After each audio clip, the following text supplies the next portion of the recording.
social media campaigns like this are so important because the trans and non-binary community are excited to share and speak for ourselves and spread our message. And unfortunately, there's not nearly enough social media campaigns that are focused on the visibility and the beauty and the fantastic aspects of the trans and non-binary community. So we're so happy to be a part of it, so happy to share our voices and help in any way that we can.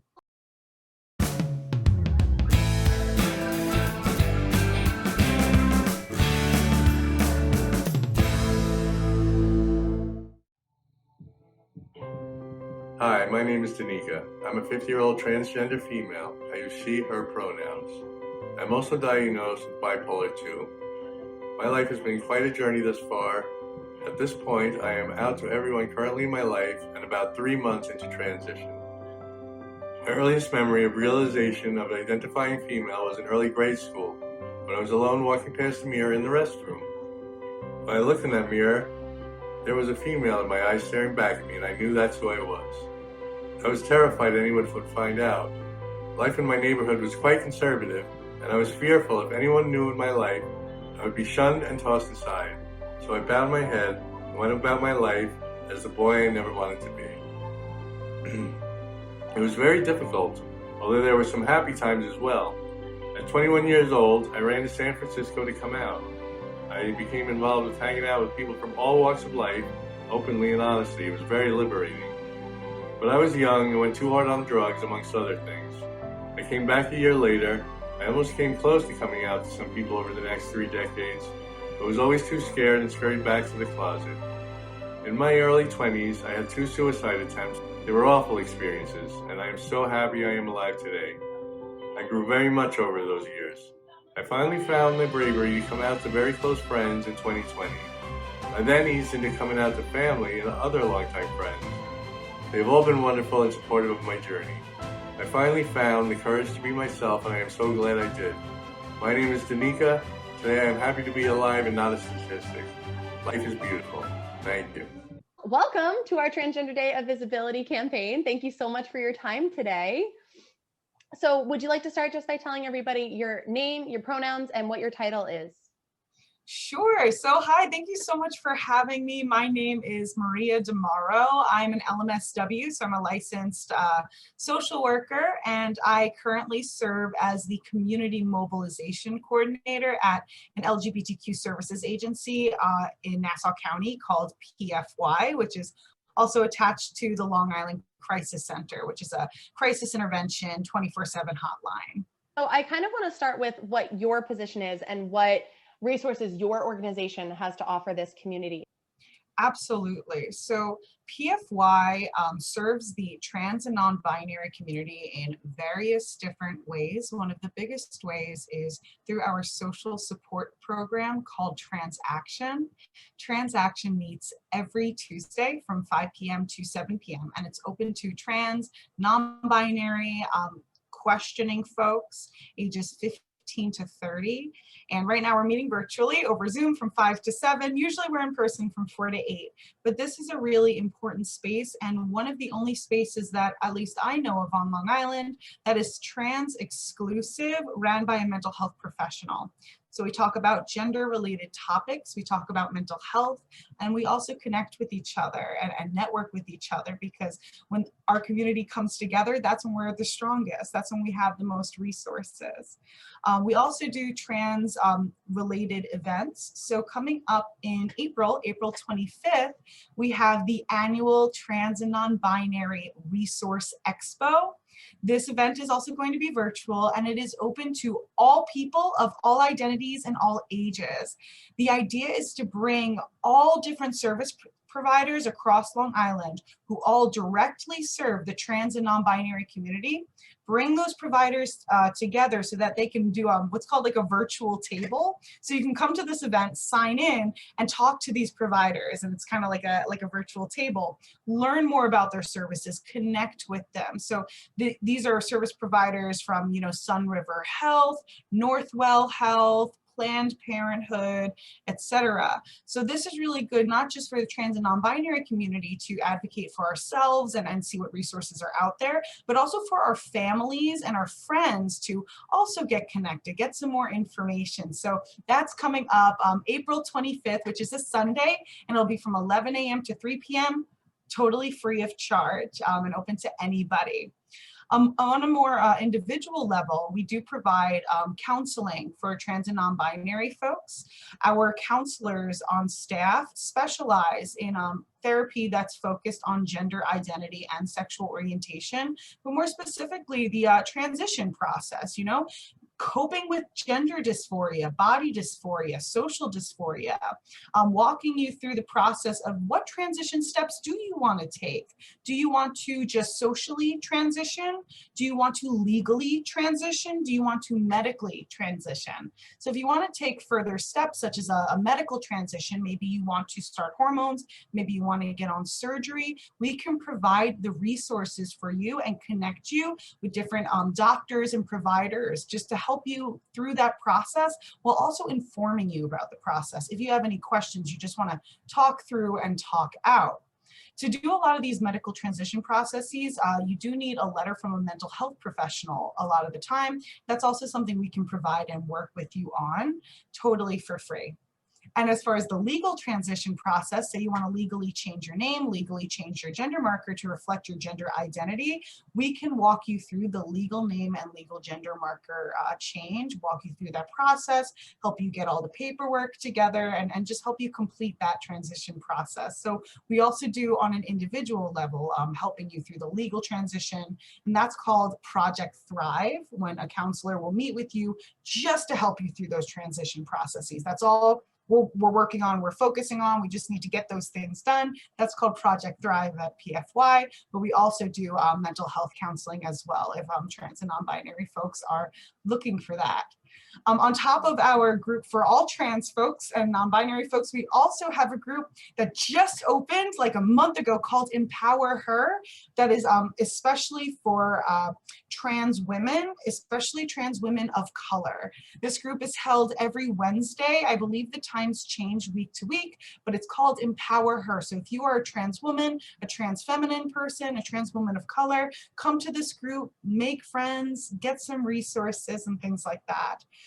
So in general, we do a lot for all of the LGBTQ community. From counseling, we have all different groups. We have empowerment, which is for queer and bi men. We have Empower Vita, which is for Latinx, queer and bi men. We have Empower Plus for people who are living with HIV.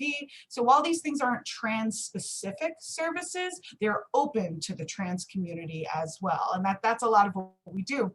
I am also a professional trainer, so I will go into organizations across Long Island and Queens and train staff members in schools, libraries, camps, hospitals, mental health clinics, train staff on how to be competent in working with the trans and non-binary community. So it's a lot more than just working in a bubble and serving our community here, but also spreading that out, making sure that our community is reaching affirming services, right? Because, you know, you might want to go to the doctor's office, but you're not going to feel comfortable doing that, or you know, you might talk to me as a therapist and process those feelings, but what's the use if you go to the doctor's office and they're misgendering you the whole time? So that's also part of what we do, is making sure we're educating other providers on how to serve the trans and non-binary community.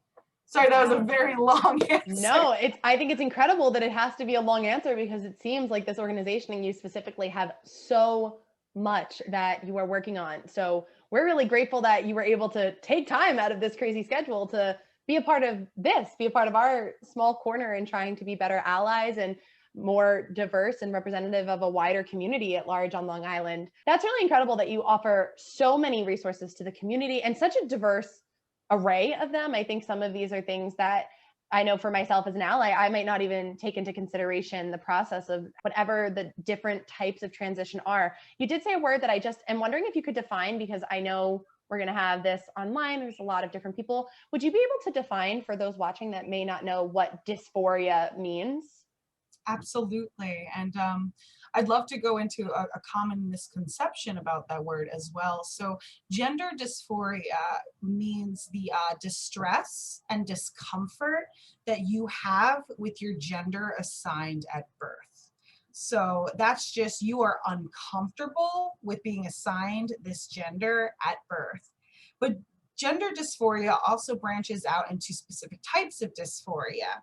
So we have body dysphoria. Body dysphoria is specifically discomfort with your body. So that can include your body hair, that can include your chest, your genitals, your hair, your face, and you feel uncomfortable with your body because it doesn't reflect your gender identity, and it makes you so incredibly distressed, uncomfortable, and sometimes not even that distressed, even just slightly uncomfortable. We also have social dysphoria. So social dysphoria is, we're specifically talking about the discomfort with how people interact with you, how people view you, as far as gender is concerned. So an example of that might be if you go to Starbucks and you get yourself a latte and the person calls you sir, but you don't identify as masculine, and that term sir might make you feel incredibly uncomfortable. You might start to feel a self-hatred, a self-loathing, a discomfort because of the way somebody else saw you. So dysphoria is something that is commonly experienced by trans folks. Though I do like to also say that while it is a common experience for trans and non-binary folks, your level of dysphoria does not define how trans you are. Being trans, being non-binary is not just pain. It's not just suffering. You don't need to define it as such. Some people experience a lot of dysphoria. Some people experience just a little, almost none of them.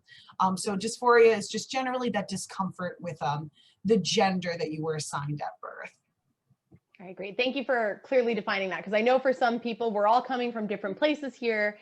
And I think it's also important that we have some tangibles. So you mentioned something like that, where our society has a lot of very gendered leaning things that happen a lot of the time in our just colloquial language. The way that we just tend to talk to each other will really end up being very gendered a lot of the time. Could you give us a couple of examples of how we could broaden ourselves and maybe use less gender specific when we're in a situation where maybe we're serving a population, like if you were a cashier or something like that? What's a tangible way that we could kind of shift our language a little bit to be more inclusive? Absolutely, and let's talk about why that's important, right? Because we look at people and we assume their gender based on the way that they look and the way that society and culture has told us gender works. But in reality, you don't know if a person is transgender. You do not know if a person is non-binary. You don't know somebody's gender at all until they tell you. So I always recommend being more inclusive. Just use gender neutral language when you can. Until somebody comes out to you and says that they feel comfortable being called a certain word, just use gender neutral language with no masculinity or femininity tied to it. So I often say, when I was training a library a couple of weeks ago, somebody was talking about how they announce on the loudspeaker before they close up down the library, ladies and gentlemen, please collect your things, we're closing up. And they were saying, I think I'm going to, instead of saying ladies and gentlemen, I'm just going to say wonderful library patrons. It's a very simple change, it takes very little effort. You don't need to think about it so much. So just say, keeping your language neutral, wonderful people, customers, patrons, friends, just keeping it gender neutral, broadening that horizon it's a very simple, easy change to do that can make a really big impact on a person. We don't want to assume anybody's gender. And I think it's important to remind everybody that we know that shifting language, it can be as simple as that, but you're going to slip up. So do you have any recommendations for if you make a mistake, if you're an ally, how do you be a better ally about navigating a mistake where maybe you accidentally did say something different? And I've heard a little bit, and you can correct me if I'm wrong, that you don't want to jump down of, oh, I'm so sorry, I'm so sorry, I'm so sorry, I'm so sorry, I'm so sorry, I'm so sorry. But you also don't want to not acknowledge it at all. So could you give some guidance for maybe allies looking to do a better job? Absolutely. And I think that this question even extends beyond allies too, because even those of us in the trans and non-binary community, we're going to slip up. We all are going to. If somebody, maybe somebody you've known for a really long time who went by one name and gender pronouns, and then they ask you to use a different name and different gender pronouns, it is normal and it is human to slip up. So what do we do when we mess up then? Does this mean we're a terrible person? We're a horrible ally? No, of course not. So I think you pointed out a really good example of what not to do, right? So if I were using you as an example, I'm sorry, Anne, if I was saying, oh, I met Anne the other day, he was really nice. Oh my God, I mean, oh my God, I'm so sorry. I'm trying so hard. This is really difficult for me. And I swear I didn't mean, did I offend you? I'm so sorry. It's so uncomfortable, right? It's so awkward. And also what you're doing is you're putting this spotlight on this person when they didn't do anything. They were just standing there. Now we're putting the spotlight on them. We're making them feel like a burden. And you're also putting a pressure on that person to maybe respond by comforting you. No, I'm not offended. No, it's okay. I'm cool. I'm used to it. It's fine. So now it becomes about you and making you feel more comfortable. And that's not right because you were the one who made the mistake. So instead, what we want to do is correct yourself, apologize, move on. So an example of what to do would be, I spoke to Anne the other day. She and I spoke. So just quick. But let's say that this happened and I can tell it really bothered the person, or I am feeling really guilty and I want to take another step forward. There are two things I recommend. One, you can always pull the person to the side, right? Not in front of people, no pressure, and maybe some time after the mishap. So that way there's some time to kind of breathe, forget about it a little bit, pull them to the side, say, hey, I'm sorry. I know that was hurtful. I'm going to try harder. But remember, in that apology, stick to not making it about you, not burdening the person, not making them feel like they have to comfort you, but be genuine. I'm sorry. I'm going to try harder.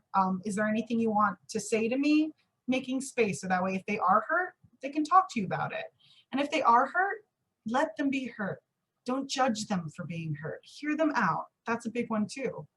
The second thing I recommend is after you misgender somebody or use the wrong pronouns, I recommend enthusiastically using the correct pronouns immediately after. So if I messed up, I might say, so I spoke to Anne the other day. She and I had this conversation and she and I spoke. So now I'm using your correct pronoun over and over and over again. And that's good because one, you're hearing your correct pronoun. And now, even though you were just misgendered, you might start to feel a little bit more affirmed as you continue to hear your correct pronoun. Two, it's also good for you to practice. So if you messed up, you probably just need a little bit more practice with that pronoun. So continuing to use it immediately after is another good thing. I know sometimes we say, hey, you mess up, it happens, we move on. But remember why it's so important that we use the correct name and pronouns. Studies have shown that when a trans and non-binary person is in an environment where their name and pronouns are being respected, their mental health, it flourishes. Suicide rates drop, anxiety drops, depression drops. So when we frame it like that, using the correct name and correct pronouns for trans and non-binary folks is suicide prevention. It's suicide prevention. We know studies are showing the correlation between trans and non-binary folks in unsupportive environments, refusing to address them by their name and pronouns, and suicide rates. So think about it that way and put that effort in because it is really, really important. Yeah, I'm really glad you mentioned that because I know for us at AFSP, we're very research-based as an organization. We're a leading funder of suicide prevention research. And one of the programs that we do is actually a suicide prevention program called Talk Saves Lives, specifically we did one last month. We're hoping to do one again this month, and we'll continue doing them as they're needed. And we really talk about inclusivity being a really important part of suicide prevention. I think there's a lot of misconceptions in our field as well of what this really looks like. And if the very first step is this paradigm shift in how we are approaching individuals and how we're being able to almost figure out our faults in this situation, I feel like a lot of the time with communities, we are so othering to that community that then we're not actually taking on our own responsibility. So thank you for really clarifying how important this is, because I know that there's going to be somebody who watches this and doesn't fully understand that if you've lived your whole life, if you're cisgender and you've lived your whole life as I am this gender, I feel comfortable in my body, you may not understand what a pronoun means to somebody because it's always been respected for you. It's always been a part of your life. And it's never been something you've really had to grapple with. So thank you for giving the important perspective of why we talk about this. Is there anything else that you can think of within our community, whether you be within the community, whether you be part of the community at large of human beings, that we should all be making the conscious effort to do, to be more inclusive, to be more accepting, and maybe things we're not considering that we're accidentally creating an unhealthy environment for people? I think the biggest shift that I'm starting to see that I would really like to continue happening is normalizing asking for people's gender pronouns just as much as we ask somebody's name. When you ask somebody what pronouns they use, you are asking them for consent for how they would like to be referred to by you. It is a kind thing to do. It is a thoughtful thing to do. The same way that we want to know somebody's name. So the way I recommend doing this is, one, don't just ask someone's pronouns because you think that they're trans or that you can't tell, because now you're othering the community, right? So you want to do it with everybody, right? You want to do it with everybody in the room and everyone you meet. Two, introduce your pronouns before you ask for someone's pronouns. That stops you from putting them on the spot. So when I ask for someone's pronouns, I'll say, hi, my name's Maria. I use she, her, hers pronouns. What pronouns do you use? So there, we're on equal playing fields. You're not ostracized. And I'll make sure I'll do it with everybody around me. Because when you just do it to trans and non-binary folks, well, that's, you're othering. The reality is everyone has a pronoun. But we only talk about pronouns when we're talking about the trans and non-binary community.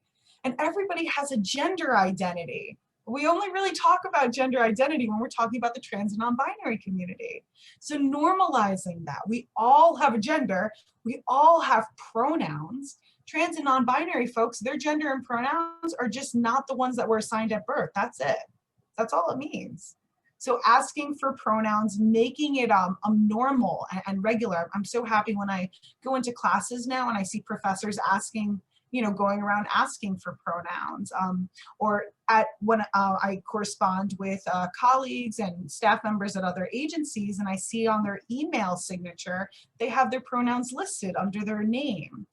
So just normalizing sharing your pronouns with folks, I would absolutely recommend. It is the easiest and clearest way to show that you are acknowledging that not everybody is cisgender and not everybody's gender identity is what you might assume it to be. Yeah, absolutely. Well, thank you so much for all of this information, for all of your work, for all of your organization's work, and for kind of helping us navigate what is a relatively new thing. I think sometimes people forget that while the LGBT plus community in general has existed probably forever, right? We've really only started having this conversation recently, which means we're going to make a lot of mistakes and means we have a lot to learn. So thank you for helping to educate us. Is there anything else that you wanted to add, that you wanted to share with our community at AFSP Long Island before we let you go back to your really important work? Well, first of all, thank you. Thank you for having me here. And I'm so happy to collaborate. I think the last message I would give is there's such little research out there for the trans community and for the non-binary community. So if you are watching this and you are a researcher, you are doing research, you are creating programs, do research for the trans and non-binary community, and not just research that is exploring harm and risk and mental health issues and substance abuse and homelessness. Those topics are very important, but also putting research into how do we affirm this beautiful community? How do we make this community feel so safe that they can flourish? Because everybody on earth deserves to flourish and be their best selves. So putting in that research, I love what you all do. I'm really so grateful and so grateful to be a part of this, but that would be my last message is put put stock in the trans and non-binary community, because we're awesome. We're an awesome community. Thank you for that. That's such a beautiful, important message. And research is something that outside of AFSP, I hold very close to my heart. So thank you for that. Thank you so much for spending some time with me, for sharing so many resources. I hope we get to continue to collaborate as organizations and as individuals in the future. And thank you just for all of this information. I hope that it really helps some of our followers as well to navigate whatever they're going through at this time. Oh, thank you, Anne. Thank you so much for having me.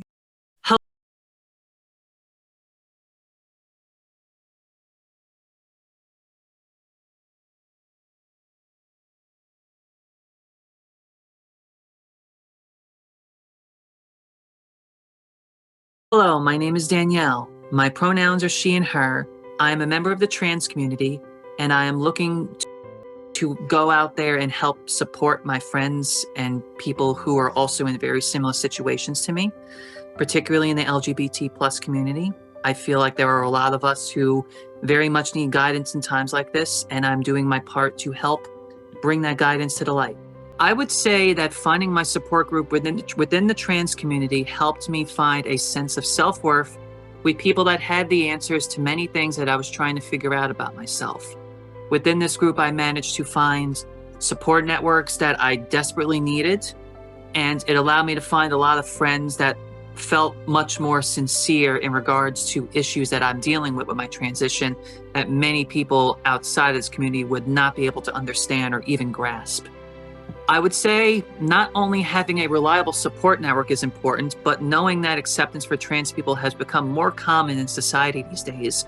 And it does help me feel less alone in the world of my gender identity, especially comparing now to how trans people were treated in the past, because it has not been an easy ride for any of us. It might have gotten easier in some regards now, but it is still quite the uphill climb. And having that support network, like I mentioned, is basically a life or death for many people, myself included. My first biggest piece of advice is do not overwhelm yourself when trying to experience this journey, and make all the appropriate changes at a pace that makes you feel ready and not at the pace that other people tell you you have to feel ready. This journey is not supposed to be a pressuring journey. There's a lot of difficulty being trans already as it is. You shouldn't be letting other people determine to you how that has to go. You're the one who determines your path. You're the one that determines your future. And no one should pressure you into becoming a person you don't feel happy as. But also don't be surprised when you run into people who may not accept you. Not every person out there will be your ally. Some will surprise you, but some may disappoint you. I wish more people, particularly cisgendered people, that they can understand how important it is to get a person's pronouns correct when a person lets you know what those pronouns are. It can make an individual feel much better when their gender identity is correctly recognized and not invalidated. Understandably, accidents happen, but it has to be within reason. If you misgender somebody on purpose, that's a really bad move, and it's not a good sign of fate. And on top of that, I wish more people realize the consequences of voting people into office who may be putting laws into place that actually make people's lives like mine much worse. And I really hate when people who say they're my ally say that they'll vote for people that actively try to put laws into place that would actually harm people like me and my friends terribly. Unfortunately, like I said, some people accept you more easily, some don't, and some don't understand no matter how many times you explain, and it's unfortunate. I would say the hardest moment was realizing that I had family members and friends who were either not supportive or were just very distant. Like they just didn't keep up with me anymore. They just kind of felt like I wasn't relevant anymore. And it was very hurtful to realize that a lot of relationships I've made over my life haven't held up to the test of time. And in particular, my father and stepfather are the people I've had the most conflict with when it comes to my transition. They were not very accepting of it, and they were very focused on telling me what I should be rather than what I felt like I wanted to be. What I could say is those hurtful words did really hurt my confidence at the time.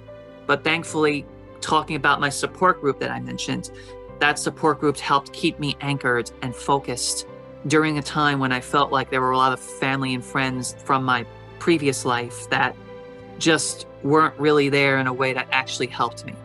Having that support network altogether is a very important thing for me. And it's part of the reason why I try to participate and support others in the community, because we need this support. We need each other. We need to be together for each other. And we have to do our best to not tear each other apart and try to understand that we're all going through this together. There are many trans people who are still struggling out there. And I'm hoping by doing this interview, I could at least give some inspiration to somebody out there that things have to be okay. They have to be. I do want to say that TRCLI, the group that I found my support network with, they have been a lifesaver for me. And currently I've been working with them on various issues to help the community. And I do hope anybody who needs a support network does look out for TRCLI, because they are basically the lifeline for me. And I want other trans people, or even just gender nonconforming people, or anybody under the gender spectrum, just to understand that there is help out there. You are not alone. I don't want you to be alone. I want you to come into our group and feel welcomed and wanted, because nobody deserves that pain that being alone feels. And it's too common with trans people these days. It feels like that it's a lot. And I understand that everybody could handle support groups and being with other people. Take it at your own pace, but understand these support groups I'm a part of, they're there for a reason, and we want to help you. So please reach out for the help if you can get it, or if you want it, because we're there for you.